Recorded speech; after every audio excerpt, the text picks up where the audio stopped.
Think about the last time you felt like you were absolutely making it up as you go along. That moment where the plan just fell apart. The metaphorical, the bridge is out! And you were just staying there with nothing but your own two hands and a deadline closing in. Most of the iconic heroes that I talk about on this channel have a bit of a cheat code. Superman can fly, Optimus Prime is a 12-ton machine of war. Everybody's got a superpower. But then we look at Dr. Henry Jones Jr., otherwise known as Indiana Jones. He's a guy who gets punched in the face a lot. He's terrified of snakes. He spends most of his time behind a desk grading papers and navigating collegiate bureaucracy. Yet, when we see that silhouette, the fedora, the whip, we don't see a superhero. We see the ultimate version of us. Today on Perspectives of Jerry, we're going to dig into what I'm calling the archaeology of self. We're looking at the iconic hero Indiana Jones, not just the movie character, but as a blueprint for how we dig through our own lives and navigate a chaotic world with nothing but grit, a bit of book learning, and the refusal to stay down. But before we dive into this archaeology of self, please do me a favor. Like and subscribe to the channel because it helps Perspectives of Jerry stay on the air. Also, ring that notification bell if you want to make sure that you don't miss anything. All right, let's dive into the dirt here. To understand Indy, you have to look at his dual identity. Spielberg once said that Indiana Jones is the thinking man's hero. In the classroom, he's precise, he's academic, he's almost boring. But in the field, he's a pragmatist. The most relatable thing about Indiana Jones is that he fails. In Raiders of the Lost Ark, he spends the first 10 minutes finding a golden idol only to lose it immediately to his rival. He spends the rest of the movie chasing a truck, getting beaten up, and eventually he doesn't even defeat the villains. He just survives them by having the humility to just simply close his eyes. He represents the imperfect professional. He isn't a hero because he's the best fighter. He's a hero because he's the most persistent student. He uses his brain to solve what his fists can't. Yeah, not that he doesn't throw some fists. We see that a lot. There's a concept in philosophy called phronesis. It's a Greek word for practical wisdom. It's the ability to decide how to achieve virtuous end without a rulebook. Indy lives in the world of phronesis. When a swordsman shows up and does a complex routine, and he doesn't duel him, he realizes he's tired. And he has a tool at his belt, and he ends the fight. It's not cheating. It's resourcefulness for a regular person. You guys know the scene I'm talking about. The guy in the black with the big sword does all the wiki, and the guy just ends the fight 2 seconds.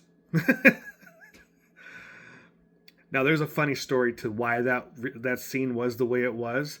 And if you know, you know, and I'm not going to go into it here, but it's hilarious. And if you don't know it, go ahead and Google it. You'll love it. Now, if you look at the peer-reviewed side of this, specifically the archaeological metaphor in psychology, researchers often talk about how we have to dig through our own strata. Just like Indy digs through layers of earth to find a relic, we have to dig through our own habits and our fears to find what is actually valuable. His heroism is actually found in his fear. There's a psychological legitimacy to the idea that courage isn't the absence of fear, but it's acting in spite of it.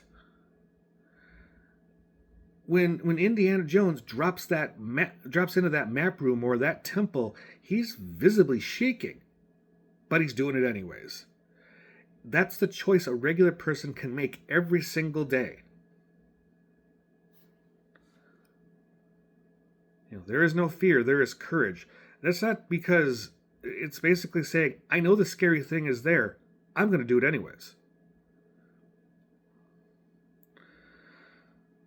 So, how, as a regular person, do you put on the fedora in your own life? It's not about buying a whip. It's 3 specific shifts in your mindset. First, stack your skills. Indy survives because he knows Latin. He knows history. He knows how to fix a motorcycle. In our world, being a generalist is a heroic trait. Learn a craft. Study a second language. Understand how your world works. Knowledge is the only gear that doesn't weigh you down. Secondly, value the legacy over the price tag. Indy's famous line, "It belongs in a museum." He isn't just looking for fortune and glory. He learned that lesson. At least, not by the end of his journey anyway. He learned it. But he's looking for the story. You can be like Indiana Jones by becoming a curator of your own life. Protect your family's history. Value things that have meaning, not just things that have a high cost. Third, choose people over prizes. This is a big one. In The Last Crusade, Indy literally has his hand on the Holy Grail. He can feel it. It's right there. But his father tells him, "Junior, let it go." And he does. He chooses his relationship over the ultimate treasure that he's been searching for, that his father has been searching for his entire life. And that is the moment that Indiana Jones becomes a true icon. A hero knows when the relic isn't important as the person standing next to them.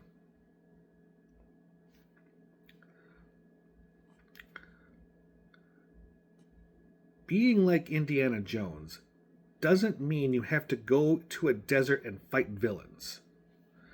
It means you have to be willing to get a little dirty. You have to be willing to fail. And you have to trust that your practical wisdom will get you through the next 10 minutes. You don't need a map to find what's valuable in your life. You just need the courage to start digging. As always, I want to thank you all for joining me in this perspective.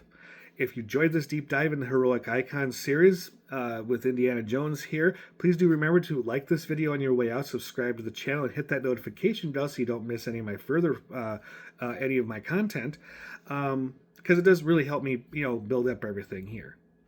And if you want to support my work here a little bit more, just a touch, the link to buymeacoffee.com / perspectives of Jerry is in the description below.